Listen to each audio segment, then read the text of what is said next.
Now, an international team of researchers have found new evidence that a famous formation in Turkey could be the site of the ancient vessel.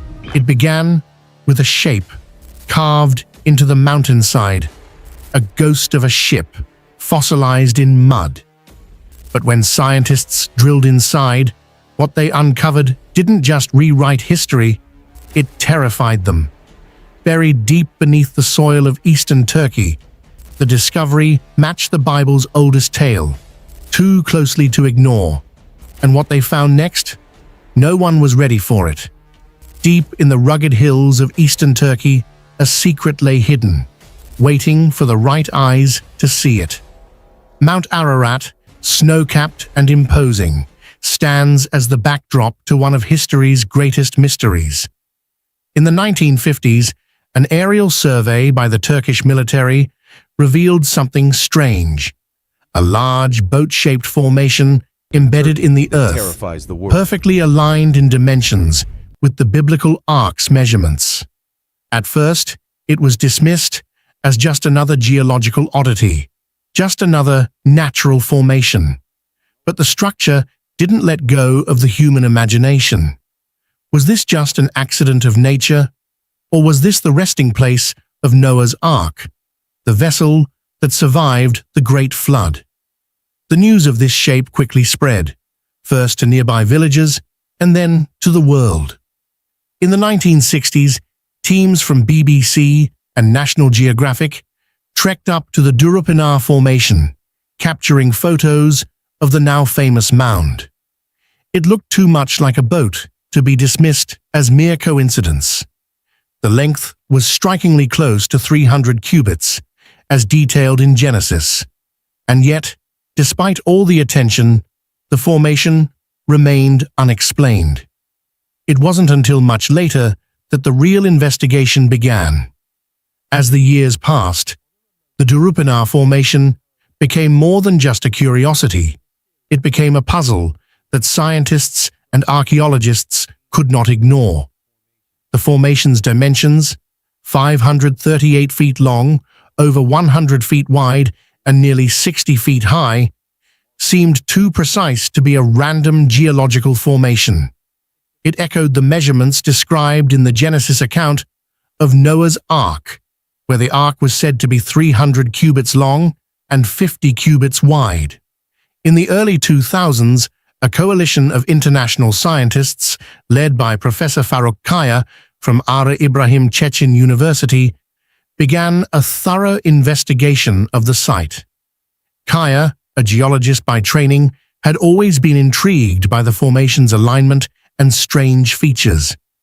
It felt like walking on the spine of something buried, something ancient, Kaya recalled in a 2010 interview with the Jerusalem Post.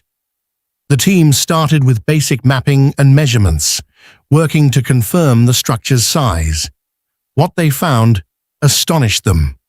The formation was not only aligned with the biblical specifications, but its material composition also raised questions. The mound was primarily composed of limonite, a form of iron ore. But unlike typical formations, which are irregular, this one had clear edges, smooth contours, and layers of material that hinted at something more than just erosion. Could this be the remains of a man-made ship that had been buried for millennia? Or was it the result of some powerful natural process? The research team's suspicions only grew as they moved forward.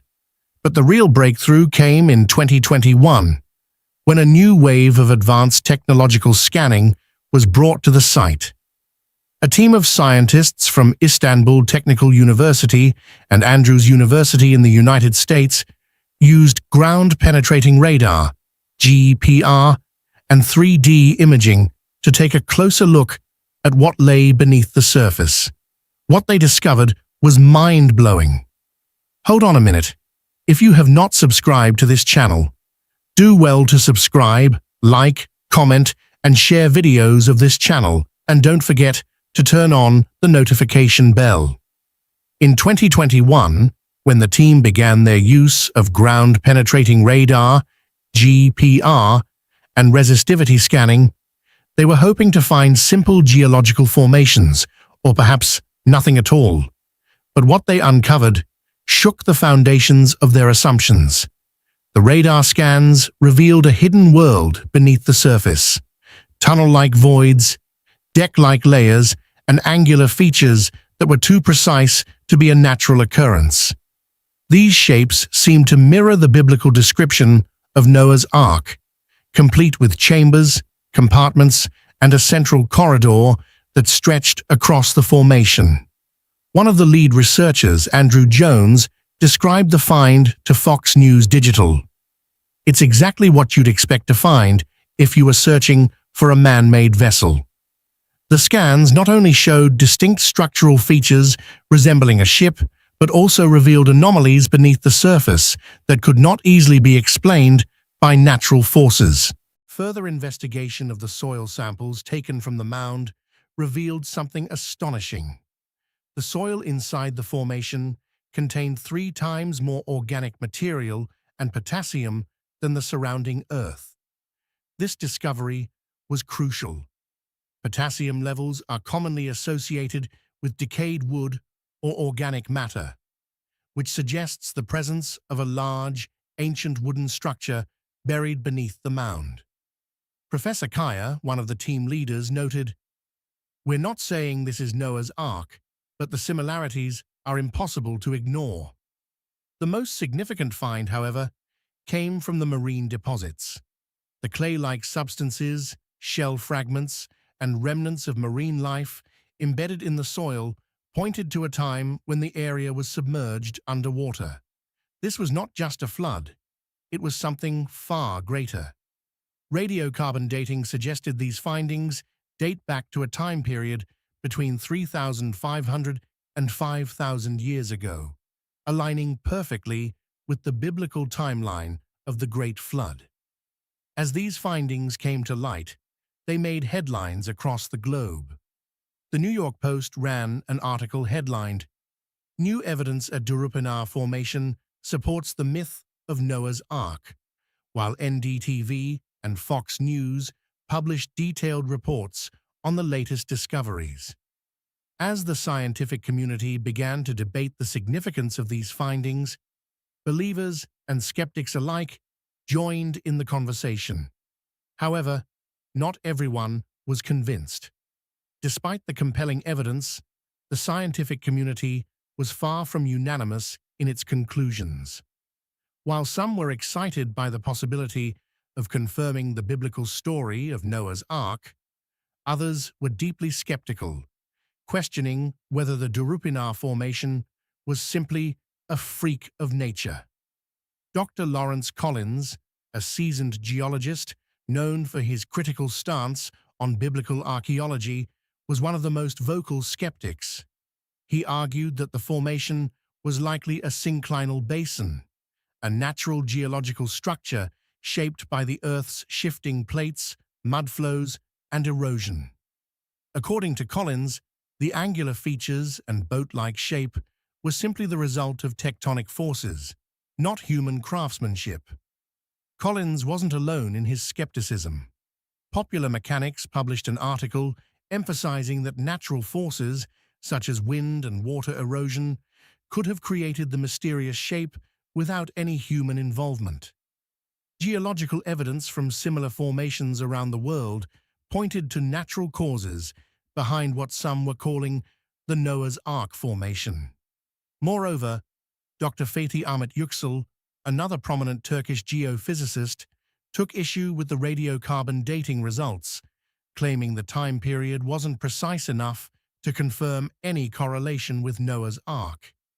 He argued that the marine deposits and organic material found could be the result of local flooding and natural decay over millennia, rather than being linked to the biblical flood event.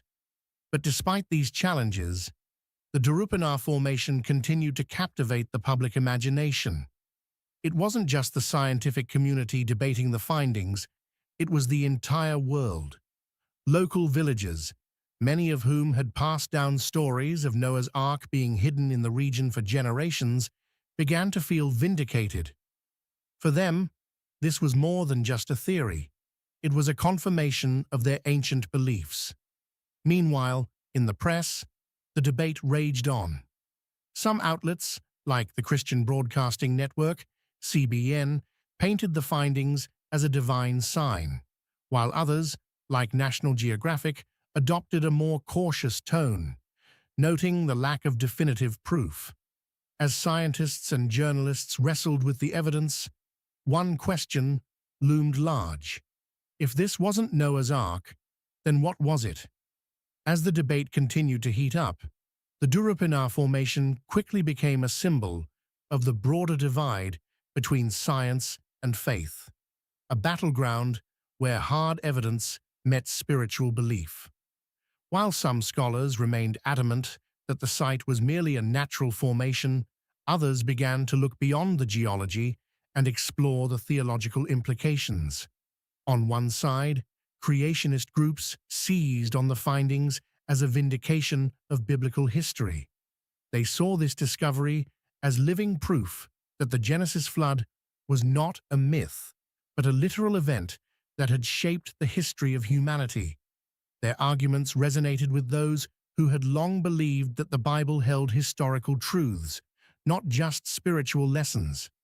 Social media buzzed with hashtags like #Real Noah's Ark and #Ark Found, where believers shared images of the formation alongside biblical references. For them, the discovery in Turkey was the moment when science finally aligned with faith. But the conflict didn't stop there. The site began to draw not only religious groups and scientific experts, but also tourists eager to witness the mysterious formation for themselves.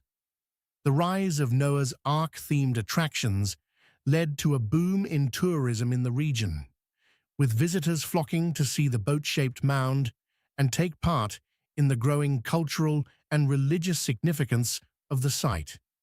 Small shops selling Noah's Ark replicas and religious trinkets sprang up, catering to the growing interest. In 2024, Turkey's Ministry of Tourism capitalized on the site's increasing global fame, opening the Noah's Ark National Park. This move raised concerns among conservationists and UNESCO, who feared the commercialization of the site would result in irreversible damage. Heritage preservationists warned that large-scale excavation or intrusive exploration might not only destroy the scientific value of the site, but could also lead to the loss of cultural heritage. The site's religious significance for the local population was undeniable, but it was now at risk of being treated like a tourist attraction, with potentially damaging consequences. As the pressure grew, tensions emerged between those who saw the site as a monumental archaeological discovery and those who viewed it as a sacred space. The local government pushed forward with plans for further excavation and drilling to extract deeper soil samples, while conservationists and some religious leaders advocated for a more respectful approach, one that preserved the site's natural state without disturbing its integrity. This conflict wasn't limited to the local community. The discovery of Noah's Ark, or at least what many believed to be its final resting place, had transcended its scientific and religious implications, becoming a symbol of deeper questions. Was this the moment when science and faith would finally reconcile, or would it continue to be a source of conflict? With each passing day, the answer seemed to grow more elusive. In 2025, the scientific team returned to the Durupinar Formation with cutting-edge technology in hand, ready to answer questions that had lingered for decades.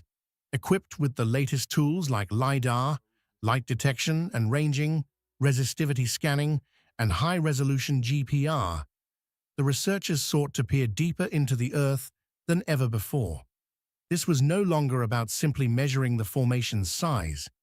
This was about uncovering hidden secrets buried beneath layers of soil and rock.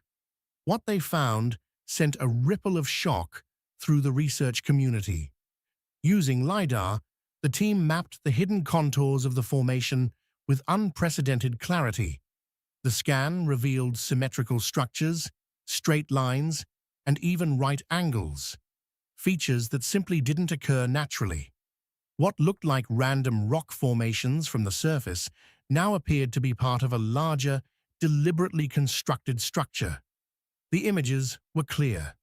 3 distinct layers, resembling the decks of a ship, were buried beneath the surface, and parallel lines connected them in a way that mirrored the biblical description of Noah's Ark. Further scans with resistivity mapping revealed that the internal structure wasn't just shaped like a boat.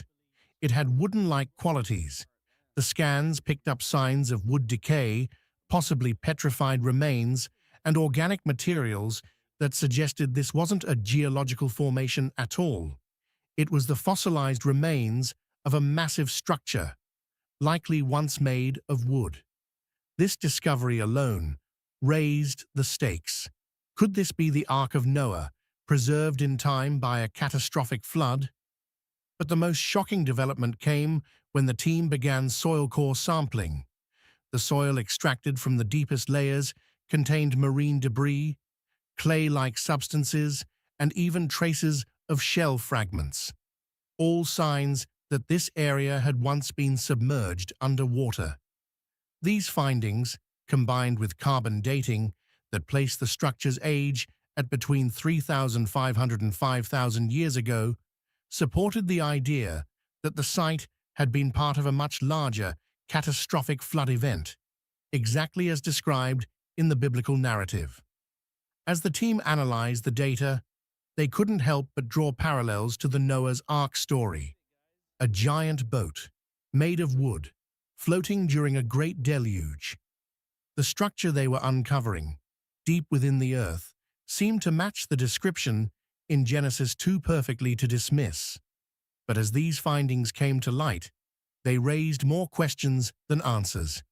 Could this truly be Noah's Ark? Or was it simply a remarkable coincidence, a natural structure shaped in such a way that it mimicked the Ark's proportions? The debate was heating up once again, and the scientific community was divided. As the findings from the Durupanar Formation continued to unfold, the global conversation shifted from curiosity to debate.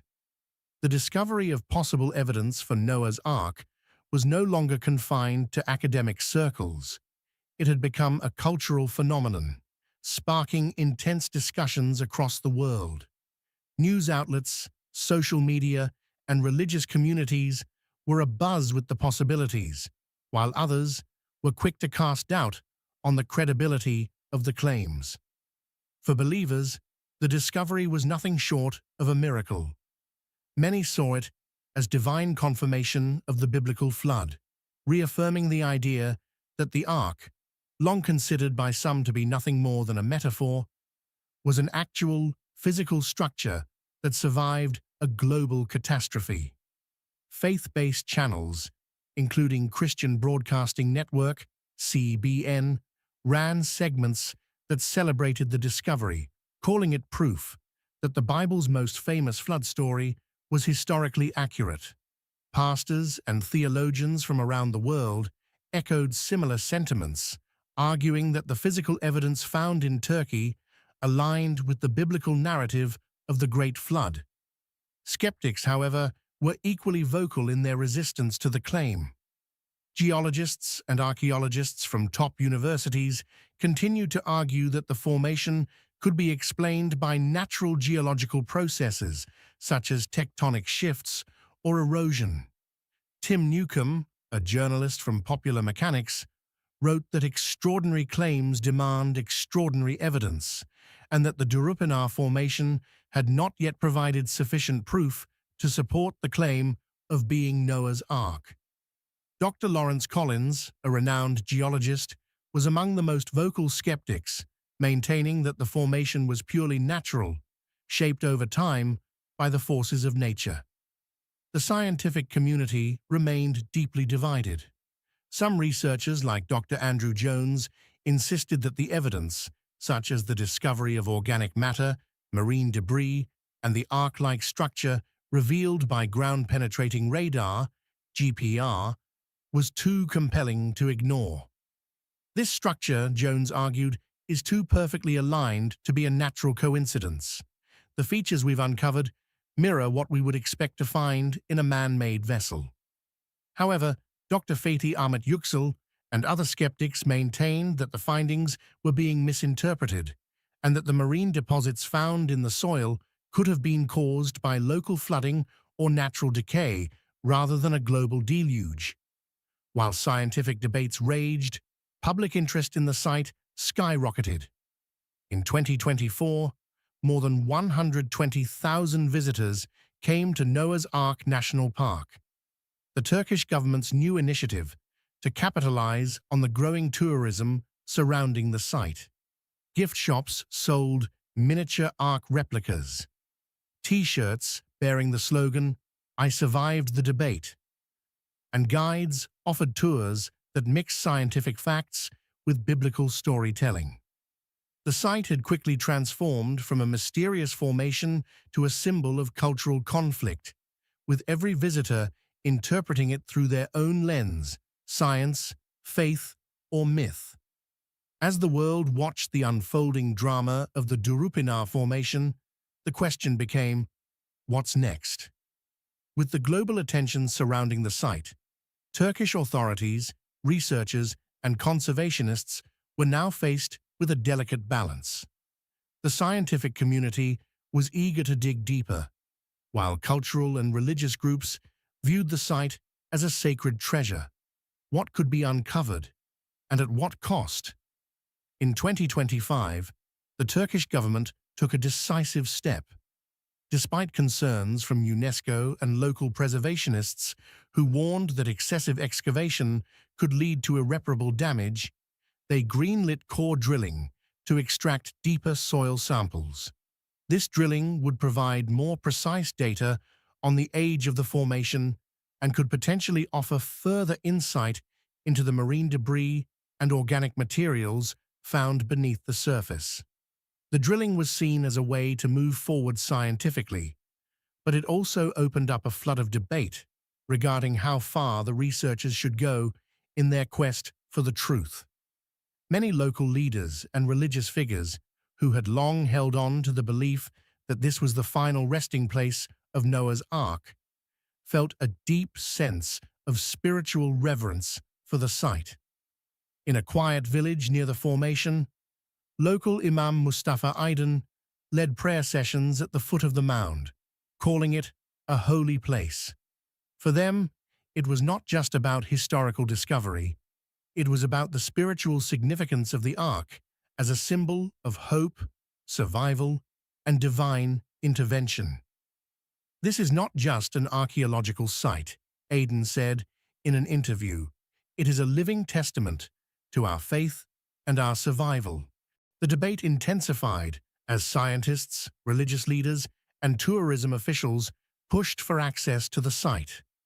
Some scholars, like Dr. Andrew Jones, were eager to continue their non-invasive scanning and drilling, confident that it would provide more definitive evidence of the Ark's existence.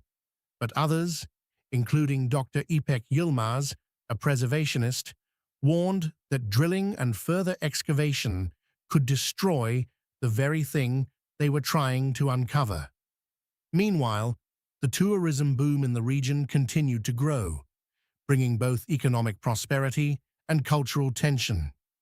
The influx of visitors had transformed the quiet Durupınar Valley into a bustling hub for Ark enthusiasts, researchers, and skeptics alike. Gift shops now sold replica models of the Ark, while local tour guides recounted the legendary story of the flood, weaving both scientific facts and biblical narratives into their storytelling. Aylin Demir, a local guide, confessed in an interview with BBC Turkey, "The visitors expect to hear about the Ark, the flood, and the hope that it represents. They don't want to hear scientific doubts." Despite the tension, one thing was clear. Durupınar Formation had become a global symbol. It was no longer just a mound in the mountains. It had grown into a cultural touchstone, a place where faith, history, and science collided. But as the excavation continues, another question lingers. What if the truth is even more extraordinary than we imagine? As the excavation continues and the scientific data pours in, the Durupana Formation presents itself as more than just an archaeological curiosity. It is a living, evolving enigma. New findings are constantly reshaping the narrative. As researchers dig deeper into the formation's layers, each layer revealing something unexpected, something that forces us to rethink our understanding of history, faith, and human survival. In early 2025, researchers made an astonishing discovery beneath the mound that sent shockwaves through the academic world. Using high-definition LiDAR scans, they identified an underground network of large chambers and voids that seemed to stretch far beyond the initial boat-shaped outline. The chambers appeared to be symmetrical, with sharp right angles and even stairs leading to different levels, resembling an ancient vessel. The features were strikingly similar to the biblical description of the Ark, where 3 decks were mentioned and compartments were described for housing animals and supplies. Could this be a man-made structure of unimaginable proportions? The results were so incredible that they seemed almost too perfect to be true. The geological evidence of this man-made ship seemed to be aligning with the biblical account in ways that were almost too uncanny to dismiss. The marine deposits, organic materials, and petrified wood all hinted at a flood that was consistent with the biblical timeline. But as the team prepared to announce their findings, an unexpected complication arose. During further excavation, the researchers discovered a sealed chamber within the mound, a chamber that had remained untouched for thousands of years.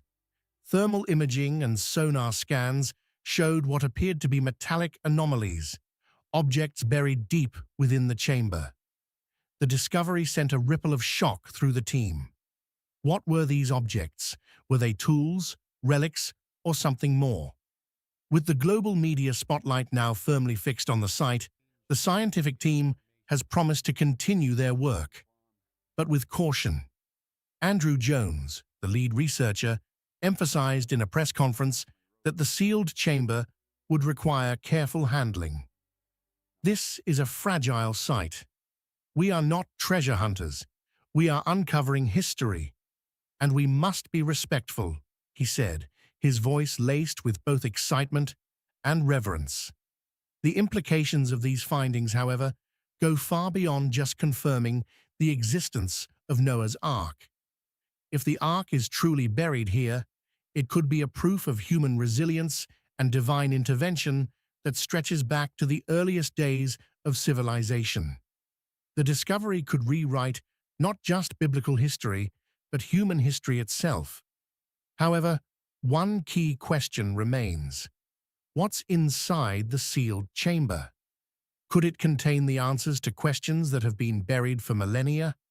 Or could it hold something even more extraordinary, something that challenges our very understanding of history, faith, and science? The discovery of the sealed chamber beneath the Durupana Formation was nothing short of groundbreaking, but its implications stretched far beyond the scientific community. As news spread around the globe, a wave of excitement, skepticism, and speculation gripped people of all backgrounds. Would this be the final proof of Noah's Ark, or would it raise even more questions about the nature of the flood and the validity of the biblical story? In the weeks following the discovery, the media frenzy escalated. Major news outlets like BBC, The New York Times, and Fox News all ran exclusive stories, each more dramatic than the last. The sealed chamber became the central focus, with speculations running wild about what could be hidden inside.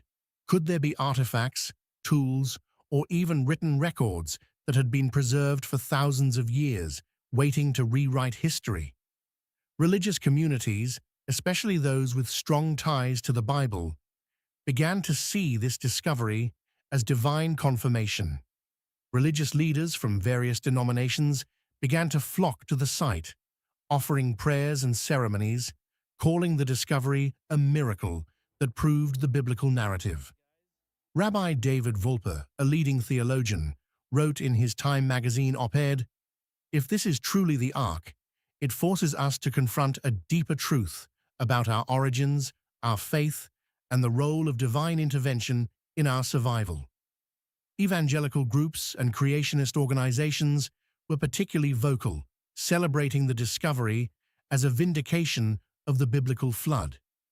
Creationist groups flooded social media with videos, hashtags, and testimonials, claiming that the Darupanar Formation was a sign of God's hand in history.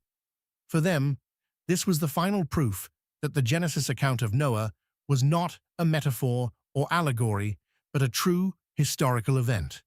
Social media exploded with hashtags like #Noah's Ark found and #Ark confirmed, as videos of the site went viral, spreading across platforms like TikTok, Twitter, and YouTube. But not everyone shared the same view. Skeptics continued to voice their concerns, arguing that the site was still far from definitive proof of Noah's Ark. Dr. Tim Newcomb, an expert in biblical archaeology, wrote in Popular Mechanics that the discovery of the chamber did not guarantee the structure was man-made, let alone the Ark of Noah. The idea that this could be the Ark is compelling, but we need far more evidence than what's been provided so far, he said. His views were shared by many in the scientific community, who felt that the findings, while intriguing, were still too ambiguous to confirm the Ark's existence. Even the media seemed torn between skepticism and excitement. The History Channel aired a highly anticipated documentary titled Noah's Ark: The Final Secret, which theorized what might be inside the sealed chamber. The show drew in millions of viewers, but was criticized by some scientists for leaning too heavily on speculation rather than solid evidence. On the other hand, National Geographic released a more reserved report outlining the findings and acknowledging the scientific uncertainties, but they too could not ignore the biblical parallels. As the site continued to draw attention, the global cultural impact grew exponentially. The Darupanar Formation had become more than just an archaeological site. It had transformed into a cultural and spiritual symbol that represented human hope, survival, and the search for truth. Whether believers or skeptics, people were drawn to the mystery of the site. Local shops were now selling Ark memorabilia alongside scientific readings, offering tourists a chance to reconnect with the past in their own personal way. For local villagers, this was a moment of pride. Many had long believed that the Ark had found its final resting place near Mount Ararat, and now their faith seemed vindicated. Mehmet Yildiz, a farmer who had worked the land near the formation for decades, said in an interview with BBC Turkey, "My grandfather always said this was the Ark, and now it seems he was right. We've always believed in this story. It's a part of us." But not all local voices were celebratory. Some locals worried that the growing tourism would change the region forever, bringing commercialism and exploitation to a place that had been for centuries a quiet sanctuary. Aylin Demir, a local guide, reflected on the tension between tourism and preservation. "It's exciting to see the world interested in our story, but we must be careful not to lose what makes this place special." With each new discovery at the Darupanar Formation, the stakes grew higher. But despite all the scans, data, and discussions, there remained a massive unknown: the sealed chamber. Could it hold the final answers to the mystery of Noah's Ark? Or could it be something that challenges everything we thought we knew about the past? As the scientists prepared for further excavation, The tension reached a boiling point. Andrew Jones, the lead researcher, spoke cautiously to the press. "We are proceeding carefully. This could be the most significant discovery of our time, or it could lead us in a completely new direction. But we have to be respectful of what we may uncover." The words were measured, but the weight of the sealed chamber, hidden beneath the earth for thousands of years, was impossible to ignore. The scientists and preservationists, having reached an agreement on non-invasive methods for the time being, were now waiting for permission to drill into the chamber. But as the project advanced, so did the global scrutiny. On social media, the debate between believers and skeptics grew even more heated. Hashtags like "Open the Chamber" and "Ark Secrets" flooded platforms, demanding that the sealed chamber be opened for all to see. Believers argued that the relics inside might finally prove the historical accuracy of Noah's Ark, vindicating the Bible's oldest story. Some went so far as to claim that the sealed chamber could contain items from the Ark itself, possibly the remains of Noah, or even ancient artifacts from the Ark's time. Skeptics, however, cautioned that the chamber was just another historical relic, and that the reality of Noah's Ark might not match the biblical account at all. They feared that unveiling the chamber could either confirm their worst fears or open the door to misinterpretation and false claims. In the background, the tourism industry was on high alert. Tourism revenues were at an all-time high, with the Turkish government seeking to commercialize the site further, turning it into a global pilgrimage. But would an official discovery of Noah's Ark further drive this economic boom? Or would it set off a cultural clash? For some villagers, this had always been more than just a mystery. It was a legacy, a symbol of survival, of faith, and of divine promise. Ahmet Demir, a villager who had lived near the site for most of his life, put it simply: "It's not just a question of what's in the chamber.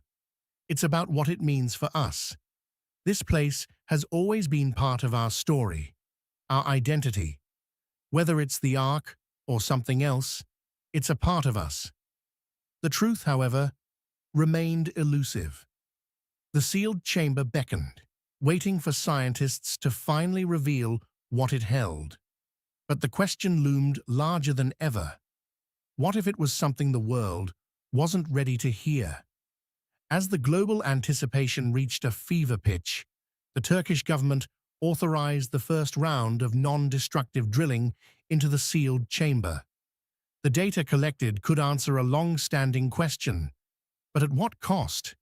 As the drills pierced the earth, scientists, skeptics, and believers alike were left wondering, what will we find when the truth is revealed? Will it answer our most profound questions about human survival, faith, and history, or will it open doors we are not yet prepared to face? The sealed chamber awaits its moment in history, and the world stands at the edge of a discovery that could forever change everything we know about the ancient world.